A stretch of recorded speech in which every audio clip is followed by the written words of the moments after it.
Welcome to Study Session 7, Success in Mass Literacy Campaign. Introduction.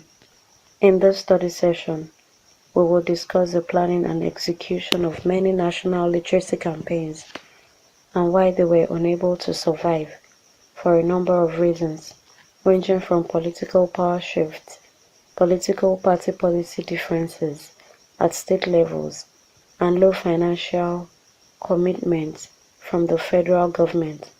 We will also examine countries where literacy campaign execution became successful. Learning outcomes. When you have studied this session, you should be able to identify the countries where mass literacy campaigns became successful and give reasons for the success of the campaigns. Reasons for success in mass literacy campaign. The first thing to do in this study session is to discuss the most important factor which brought about success in all the campaigns.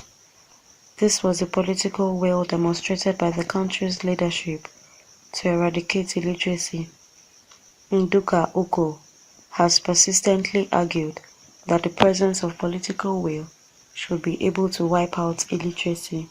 Political will, as it has been demonstrated in Israel and Libya, can move mountains and irrigate deserts, clear jungles, as well as remove the mangrove swamp of illiteracy which condemns millions of our people to the disadvantage and marginal situation of living on the fringe or periphery of their societies. A second factor is the provision of a solid and satisfactory structural management that effectively coordinates and manage adult and non-formal education.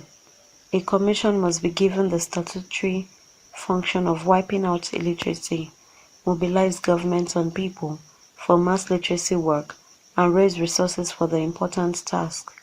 Thirdly, for mass literacy campaigns to succeed, adequate planning must be undertaken. Fourthly, the people must be mobilized.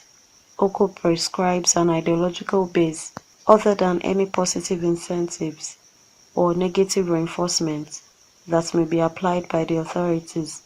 It seems clear that perhaps the best predictor of the success of any genuine success of mass literacy is a careful articulation, projection, and implementation of a social ideology that is capable of carrying the goodwill and support of the masses.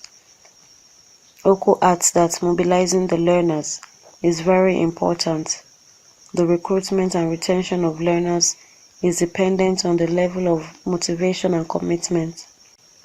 This can be done by ensuring the relevance of the literacy program, selecting an appropriate language of literacy, and teaching technique and suitable evaluation strategy. Dauda Api has reported that a powerful, though less known example of campaign can be found in Burkina Faso. This is a revolutionary socialist regime which has adopted the indigenous language as a medium of instruction. This decision by government has helped in the promotion of literacy and attracted participants, mostly peasants, who are relieved that they do not have to wrestle with the problem of learning a second and foreign language, French, before they came home in contact with the written word. The adoption of a local language has other motivations, as Api further reports. Indigenous language are also seen as powerful means of developing pride in the country's own cultures and thus strengthening a sense of Burkinabe national identity. As the head of state, Thomas Sankara explained, in all aspects of development, culture must play the critical role. Study session summary. In this study session, we discuss the planning and execution of many national literacy campaigns and why they were unable to survive for a number of reasons, ranging from political power shifts, political party policy differences at state levels, and low financial commitment from the federal government. We also examined countries where literacy campaign execution became successful. End of study session 7. Thanks for listening.